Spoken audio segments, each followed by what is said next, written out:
নমস্কার বন্ধুরা, কেমন আছেন আপনারা? আশা করি ভালো আছেন। Good morning. আচ্ছা, আজকে আমি একটা রেসিপি নিয়ে এসেছি, সেটা হচ্ছে গাঁটি কচুর তরকারি। গাঁটি কচুর তরকারিতে আমার লাগছে গাঁটি কচু সেদ্ধ করে রেখে দিয়েছি, আলুটা আমি আগে ভেজে তুলে রেখেছিলাম, আর এখানে আছে চিংড়ি মাছ দিয়ে করব গাঁটি কচু। চিংড়ি মাছ আলু দিয়ে রান্না করব। এখানে আছে আমার জিরে বাটা, এটা আছে পেঁয়াজ কুচি, এখানে আছে আদা বাটা, আর এটায় আছে টমেটো, তেজপাতা, একটু দারচিনি, এলাচ, গুড় মানে থেতো করে রেখেছি আর কি। এই দিয়ে আজকে আমি শুরু করছি। এবার আমি কচুগুলো আগে ভেজে নিচ্ছি, তেলে দিলাম।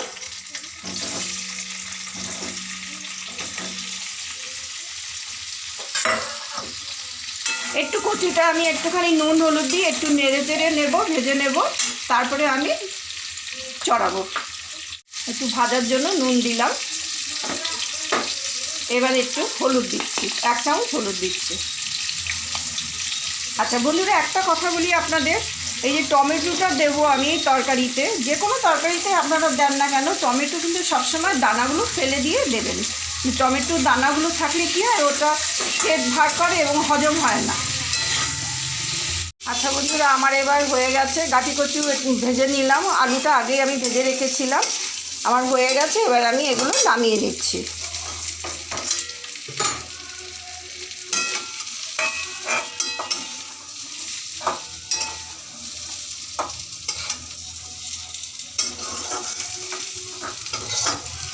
কড়াইতে আর একটু তেল দিলাম, চেষ্টা করি কম তেল দিয়ে রান্না করার জন্য, তেল তো বেশি খাওয়া ভালো না।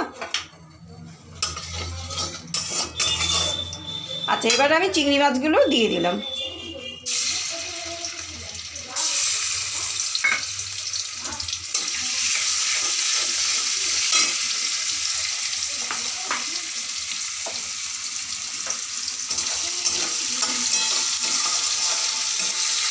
চিংড়ি মাছটা আমার ভাজা হয়ে গেলে এবার আমি একে একে মশলাগুলো দেব। আচ্ছা, এবার আমার চিংড়ি মাছগুলো ভাজা হয়ে গেছে, আমি এবার তুলে ফেলছি।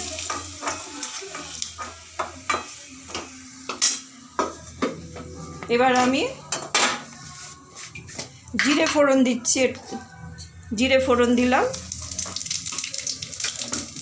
দারচিনি এলাচ একটু ফোড়ন দিলাম, তেজপাতা,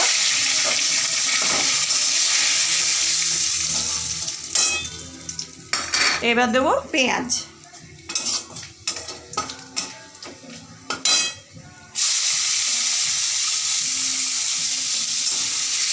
একটু পেঁয়াজটা লাল লাল হলে বাকি মশলাগুলো দেবো।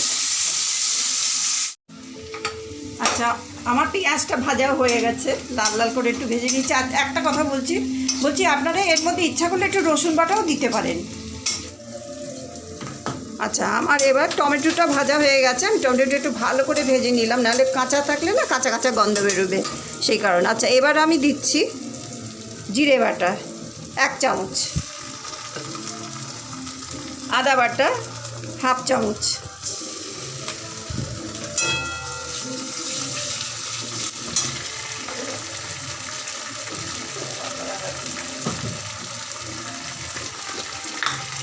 আচ্ছা এই ছোটো চামচের, এই আমার চামচটা কিন্তু খুব ছোট, এই ছোটো চামচের 1/2 চামচ মতো একটু লঙ্কার গুঁড়ো দিচ্ছি।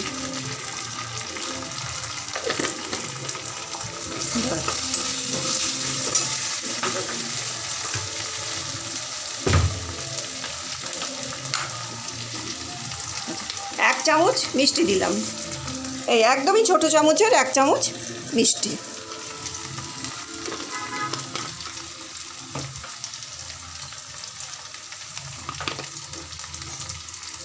1 চামচ হলুদ, 1 চামচ হলুদ,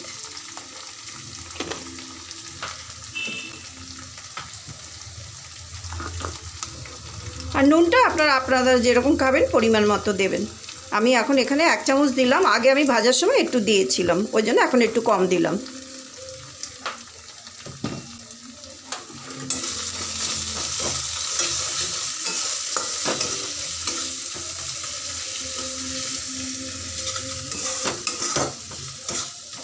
মশলাটা কষে নিই, তারপরে সবজিগুলো ঢেলে ভালো করে নেড়ে জল ঢেলে দেবো।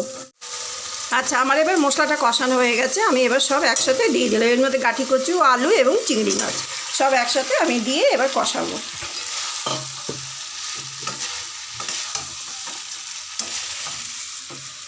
একটু কষিয়ে নিয়ে তারপরে একটু পরিমাণ মতো জল দেবো। আচ্ছা, আমার হয়ে গেছে এবার কষানো, এবার আমি জল ঢেলে দিচ্ছি।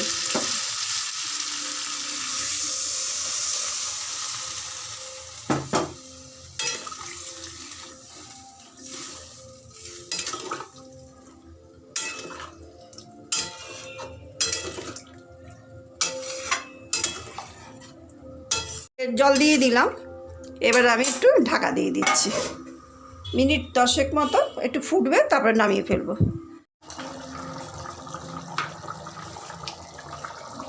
আচ্ছা, এবার আমার তরকারিটা হয়ে গেছে, আমি একটু গরম মশলা দিয়ে দিলাম আর 1 চামচ ঘি, 1 চামচ ঘি।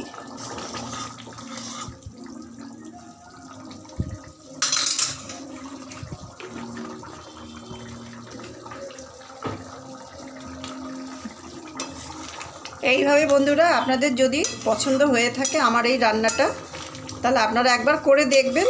যদি ভালো লাগে আপনাদের, তাহলে একবার করে দেখবেন এই রান্নাটা এইভাবে।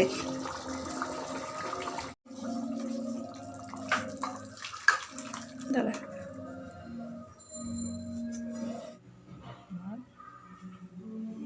গাটি কচুর তরকারি রেডি, চিংড়ি মাছ দিয়ে গাটি কচু। আপনাদের ভালো লাগবে বন্ধুরা, লাইক করবেন, শেয়ার করবেন, সাবস্ক্রাইব করবেন। ধন্যবাদ।